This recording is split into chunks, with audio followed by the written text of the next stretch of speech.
Hi, Jim Ziegler, the Alpha Dog, and I've got one tremendous show for you today.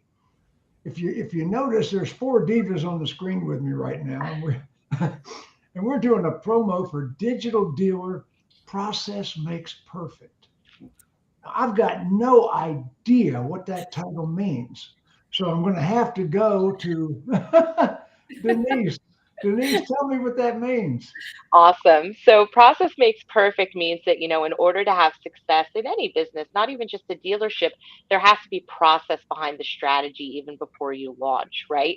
And what we're going to talk about on our panel is we're going to take everybody on kind of almost a road trip of the different processes from the starting touch point of a customer to the ending and what that looks like. Well, you guys, I know all four of you, and you are marketing geniuses, gurus. I am humbled to be in the presence. Oh, wow. You know, Denise, do me a favor, introduce the crew. Sure.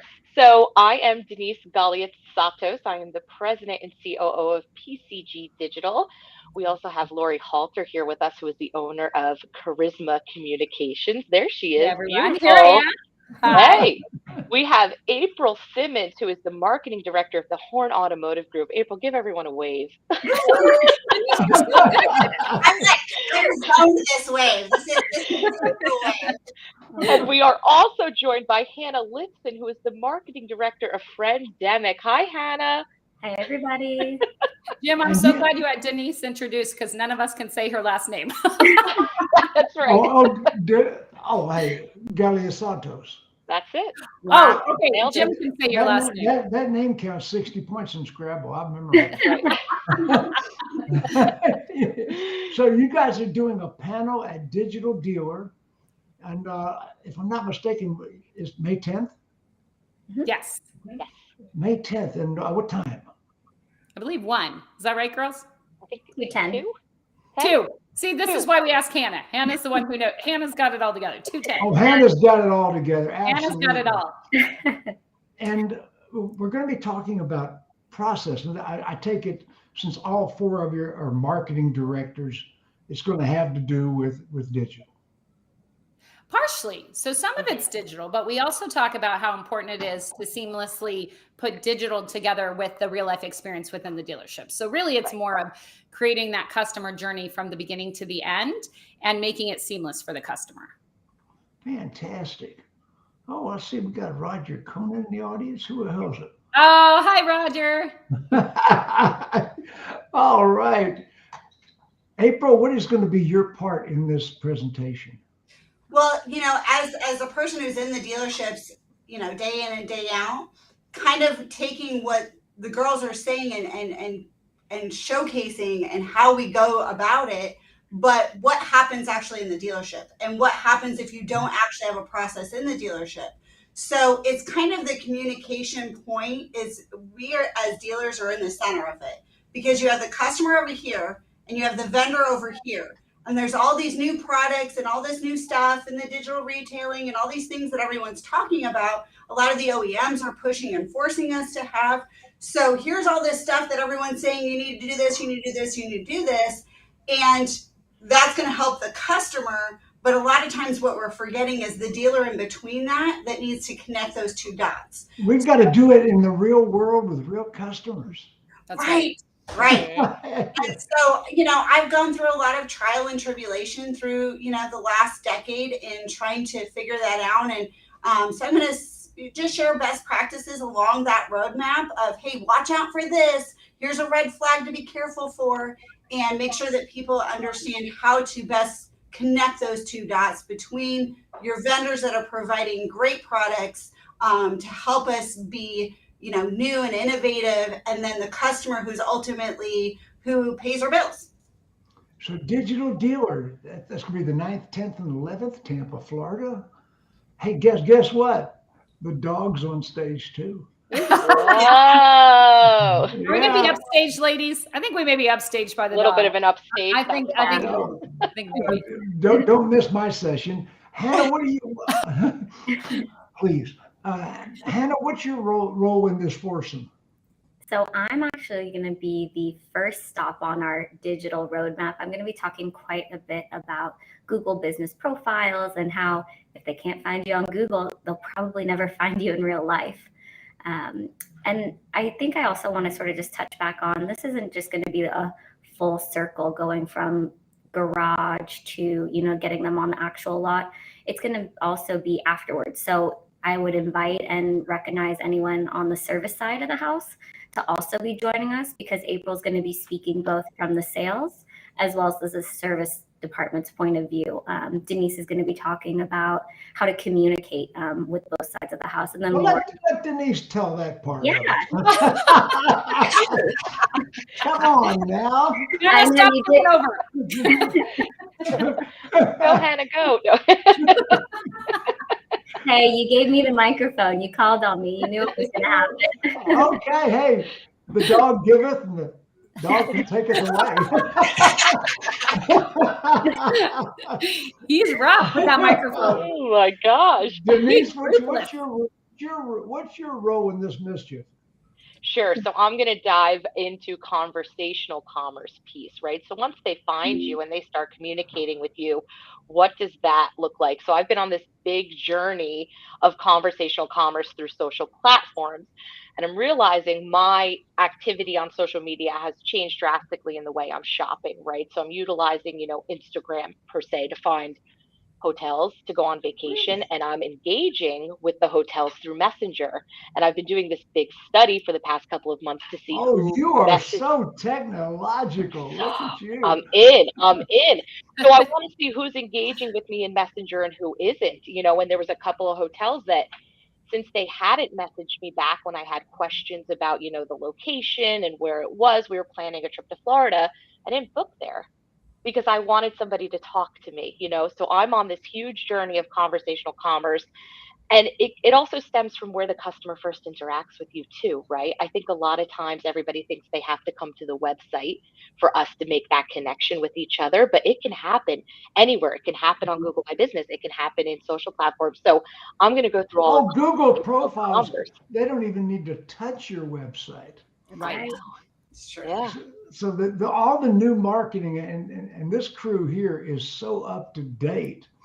So let me go back to April a second. Let me go to Laurie for a second. Laurie, you haven't had the big screen yet. So I'll be taking them. So we're talking a lot about digital, and like you said, we have some amazing marketing pros. April's the digital marketing director at Horne Automotive, but really I'm bringing it back to the in-person experience as well, because as we all know, it's really at the end of the day a people business. And so what we're talking about, what my section's talking about, is what different dealerships are doing to help bring in that personal customer experience from the digital world. And so I've got some great examples. As we know, Brian Kramer over at his dealership, he's doing some amazing things with the metaverse. People can now connect with them. Did you see the cartoon I put up of him with the car? I did.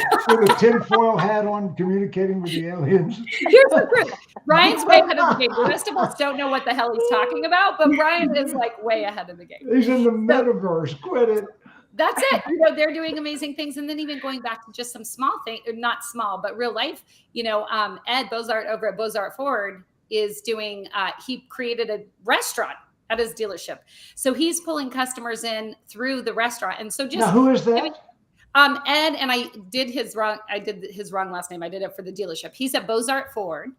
He is wonderful, and they do amazing, amazing things. They've got a restaurant. They have a pump track in the back so people can bring their young kids and do dirt biking in the back of their dealership. Wow. So this is connecting on all levels. Yes. So the idea is, yes, it starts in the digital realm mostly these days, but these still are real people who want real relationships. And so what do you do once they come into your dealership to connect? Do you know who Rory Vaden is?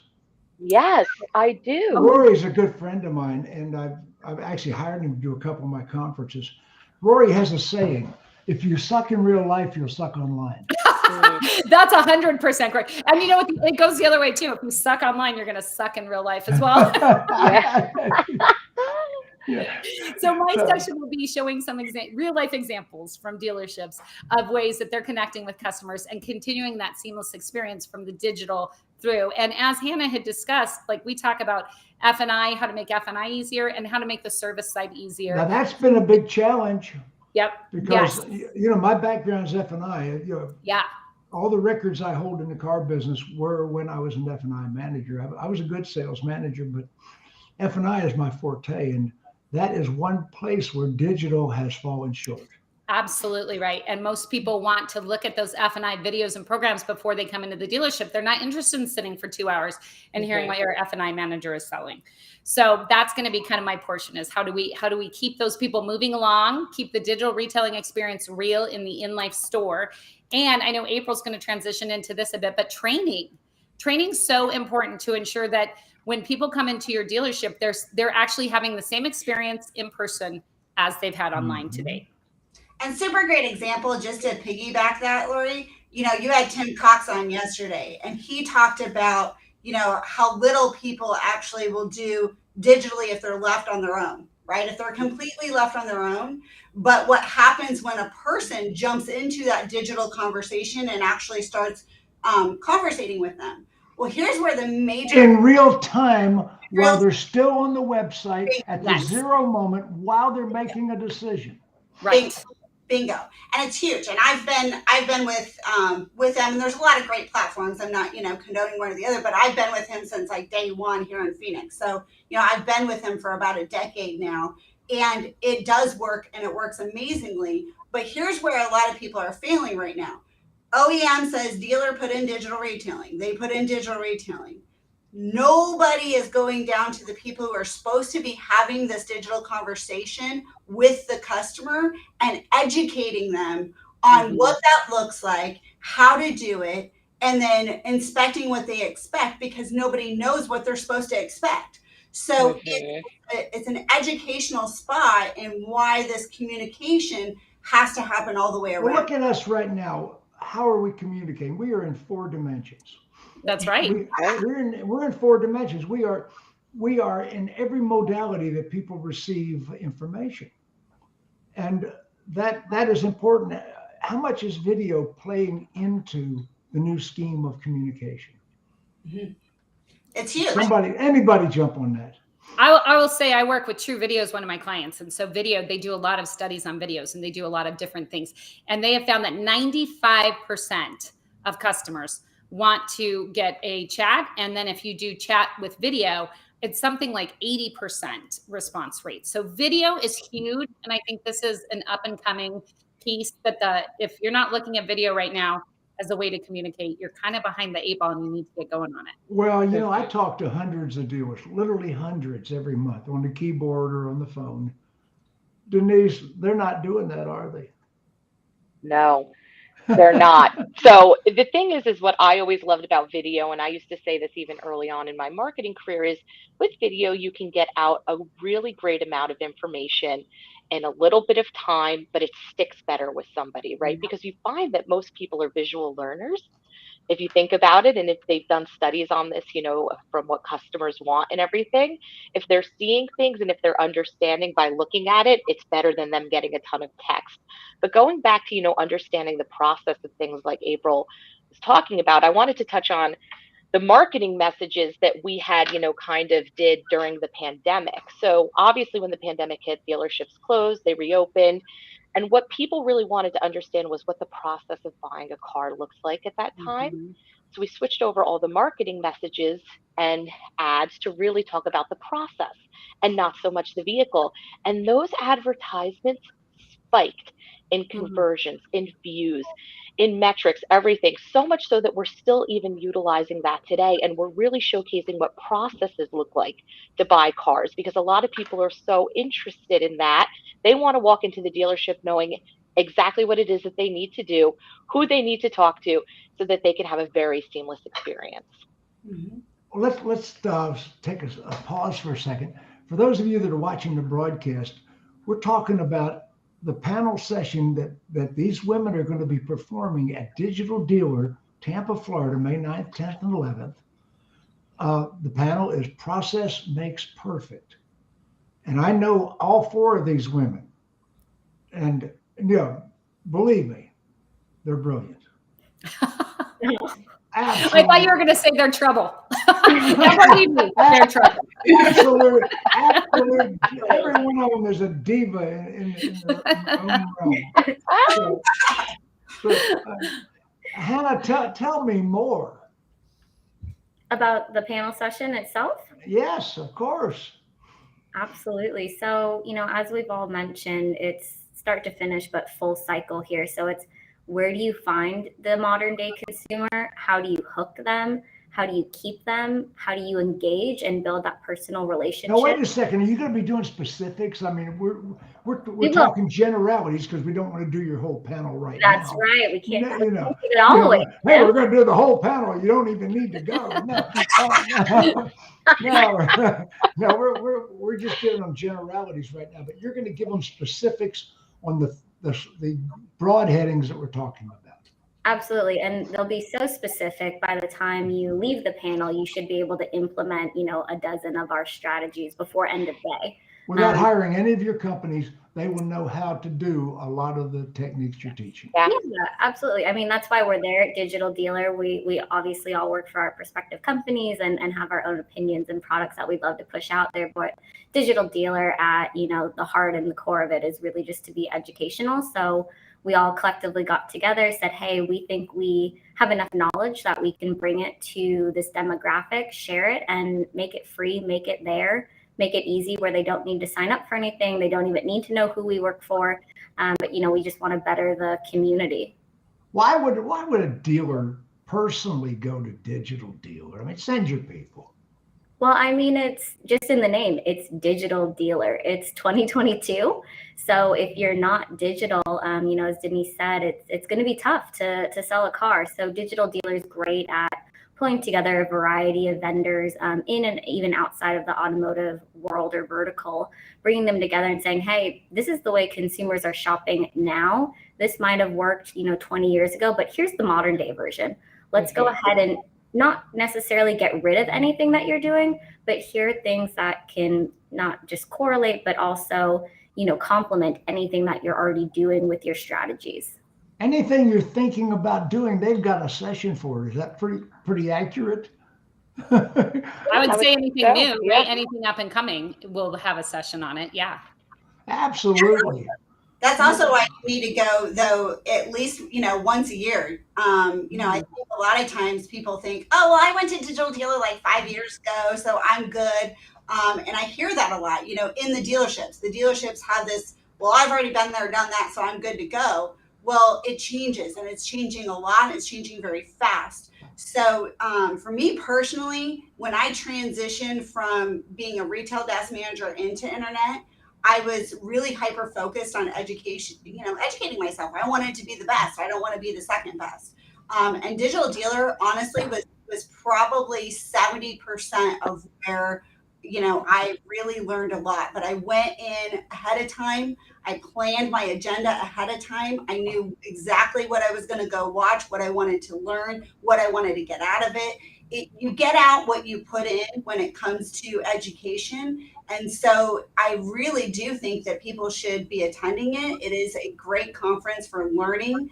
And if you're not up to the times, if you don't even know what Google Analytics is or, that sort of thing, it's a great thing. Google Profiles, every dealer is shamefully behind on Google Profiles. Yeah. It is. It is. Like way behind. So, it's a great way. I think, it's great for GMs and principals to go so that they can at least understand pain points of what their staff's going through.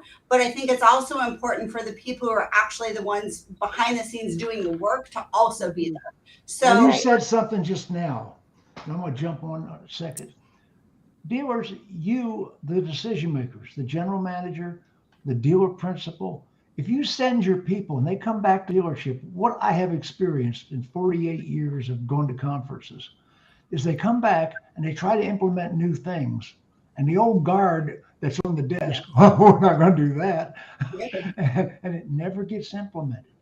You've got to go yourself. The decision makers need to show up. And you need to look at new vendors. I hate to tell the dealers, excuse me, the vendors you're using, pay attention, are out of date. You're using old technology and they're putting Band-Aids on it. There are some new things out there that your gatekeepers are shooing them away. Your gatekeepers are keeping these people from talking to you, and you don't have the latest, greatest. I go into a dealership and I see sales managers sitting with 4 screens and their head down in the screens because they got 4 different vendors on 4 different screens. And Jim, you know, the number one reason I think that happens, it's honestly laziness, and it's laziness from an onboarding standpoint. Onboarding is really, really difficult if you're going to lose data. Right? Lose data. Oh God. A lot of work, right? The whole process makes perfect. You have to have a process, and onboarding is a massive amount of heavy lifting up front to get the final reward. And dealers as a whole tend to be reactive. If I could give one piece of advice about implementing things that we're going to talk about, it's find a way to transition into being proactive versus reactive. Put in that heavy lifting up front, and you will get way more rewards on the other side. So that's important. Denise. Yeah. And then even from the education standpoint, you know, yes, obviously to learn and advance and further your career, but also what about holding your vendors accountable? Yes. You should be educating yourself constantly so that as you are working with vendors, new vendors, there's new things coming out, you should be right up there neck and neck with your vendors. This is a partnership at the end of the day. So you really should be attending these things to, you know, definitely hold your vendors accountable as well. Absolutely. Laurie, jump in there. Well, I was just going to say, going back quickly to, yes, hold your vendors accountable is very, very important. But also in terms of real life examples, one of the things we really as a team came together from the very beginning, we said, we want to actually show how this works daily in the dealership. We don't want to just give this information and have them go away. So April will be every point after we each speak about every point, April will be coming in as a person working in her dealership group and saying, this is what it looks like in my group. And here's how we're implementing this step in our group. And that's one way we really, from the beginning, it was a discussion point, like how. So you four have collaborated, and you're sort of revolving around April for the real life application. Star of the show. They are my sun. Pretty much. April's it.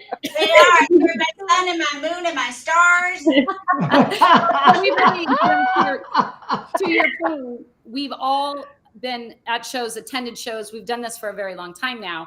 And nothing's more irritating than someone who stands up on stage, gives a lot of stats and information, and you leave with nothing to implement. Oh, analytics. I hate analytics. Yes. The people that are analytical, you know what the first 4 letters of analytics are?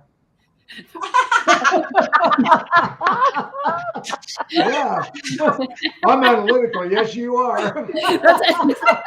We don't want that anywhere near our session, is what we're saying. We don't want that anywhere near our session. Yeah, you got that. Yeah, and more than that. So we really focused on making this actionable items that people can take. You 4 are friends. I'm sort of getting that. Yes, we are very good. I mean, this is fun. You know, I was the keynote speaker for Digital Dealer 2. Wow. Yeah. Congratulations. Well, I don't know. It was a long time ago. There was like 400 people attended that conference. And it was Jim, it was in Las Vegas. It was in Las Vegas. Yeah. About 400 people attended it. And I've been the keynote opening speaker for maybe 4 or 5 digital dealers. You know, amazing. I wrote for the magazine for 14 years before my current stint with them. So I have seen the evolution, and you guys represent the evolution. Oh, well, don't give me too much credit. I'm going to age myself, but I was actually asked to do the PR for the first digital dealer ever. So I'm right there with you. Nashville. Yep. Mike Roscoe back in the day. Mike Roscoe. Have you seen him lately? Papa Roscoe. Unbelievable. Yep. So I'm right there with you, Jim. Unbelievable. Yeah, we go back a ways. We're So not going to anyway. So we are talking about. Let me get where is it? There we go. Process makes perfect. Yes. What else do we need to say before we say goodbye to the audience today? What do you think? April, bring us out. Bring us home, girl. Come on, April. At the end of the day, sign up, have a plan, but attend the conference. I love Tampa. I don't have anything, personal against Vegas or anything, but I really love the Tampa conference. I feel like it is more intimate and it gives you an opportunity to have more conversation. It's in a smaller kind of community, so you're going to run into people all day and night. And so the networking is, I was going to say network. so valuable. It's really great. It's so super important. At the end of the day, you learn what you learn in the classroom, but you learn as much or more outside of the classroom, making connections with people, even talking to the people as you're going through the exhibitor room. I mean, I know that can be a lot, but it is one of those spots where you will meet people who will help you grow.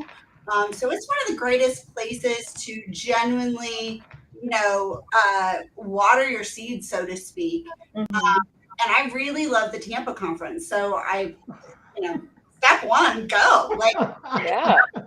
Who are you, right? And another good selling point is PCG will be hosting a happy hour that everybody's invited to.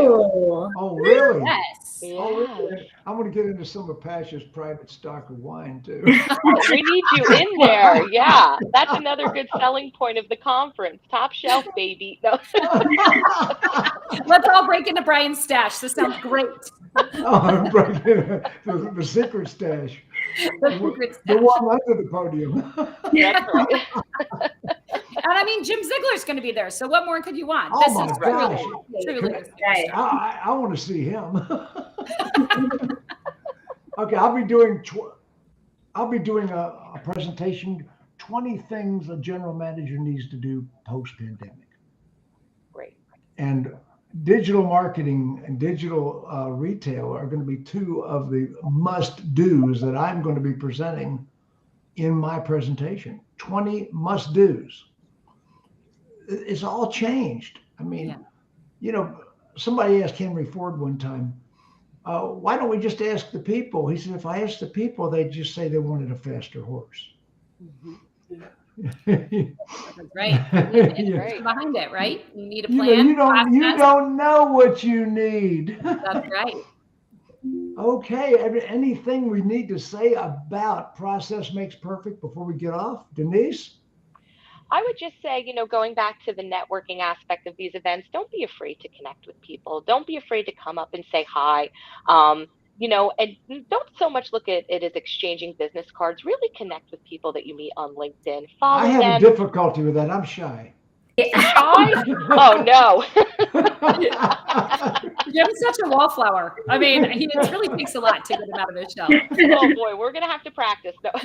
When I said the 4 of you are friends, the 5 of us are friends. And I am so pleased that you guys are going to be presenting. Hannah, anything we need to say? Just get down to Tampa, meet us down there. If we don't know you guys personally, like Denise said, come and meet us in person. We're excited to be there. Jim, so excited to have you back in person. It feels like it's a real show again. So we're ready and we're there. All 5 of us. Wave goodbye, ladies.